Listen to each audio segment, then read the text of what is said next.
Shalom and welcome to the weekend edition of the Daily Dose of Hebrew. Today we're looking at Jeremiah chapter 6, verse 16. You're going to see as we begin the text that we're actually starting a new oracle. So this is sort of a new subsection in this chapter where the Lord has been describing to his people why he is bringing such a severe chastening hand against them. He's going to add a little dimension to it in his explanation in this verse, which is very, very interesting for us. Let's read the text in Hebrew to get started. Ko amar Adonai, imdu al darakim, ur'u v'sha'lu, lin tivot olam, eze derek hatov, ulku va, umitzu margoa lenafshekem, v'yomaru lo nelek. Wow. Well, we start with thus says, literally, thus has said Yahweh, our typical prophetic introduction for an oracle. Imdu. So we have an imperative here. It's going to be a 2MP with just that u formative, kal, from the verb amad, meaning to stand. So stand, plural, upon roads, upon paths or roads.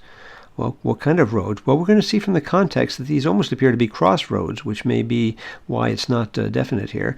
But stand upon roads and see. Now, we get this shurek here simply because they're, when the vav, typical vav conjunction with a schwa, is in front of another, either a beit, a mem, or a pei, or another consonant that has a schwa, it typically goes to this u shurek sound here.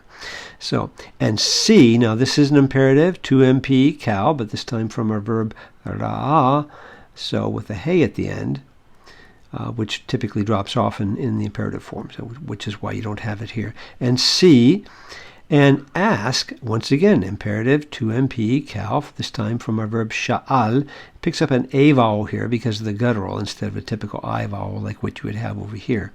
And inquire, ask, and typically followed by ask for something or inquire about something with a lamed. Well, what is it you're going to be inquiring about? Nativot. Well, this is the plural of a noun, a feminine noun, nativa, usually written with a yod in the middle, and then a final hey, which here is plural, feminine plural, so it's actually feminine plural construct. And nativa means a path or a way. So this gives us paths or ways of eternity, the ancient paths that reach back far into the past. Now, this is a synonym of derek. Nativa is a synonym of derek, often used in the book of Proverbs, for instance, about a moral way, choosing to walk in the way of the good, or, in contrast, the way of evil. So it has often has a very moral sense to it.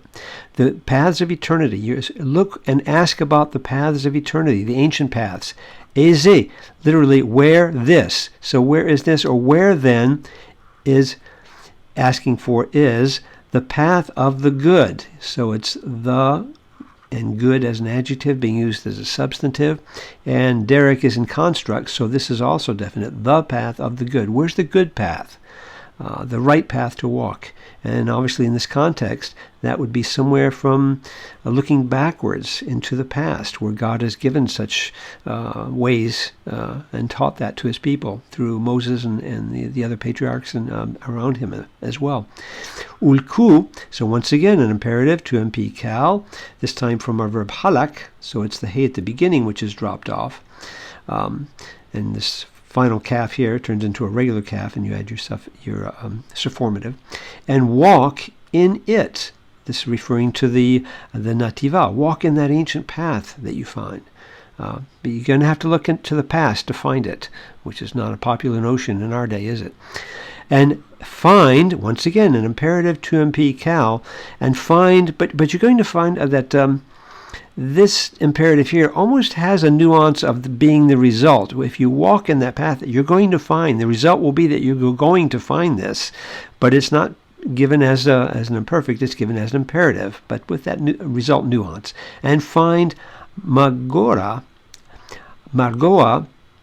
This is a hapak, so this is the only time you're going to find this this noun, which means rest, in the Old Testament. There is another form, almost the same thing, with a hey on the end of it, which is found in Isaiah 28, verse 12, with almost the same sense of God proposing a rest for his people, but they refused to accept the rest that he gave them, that he wanted to teach them.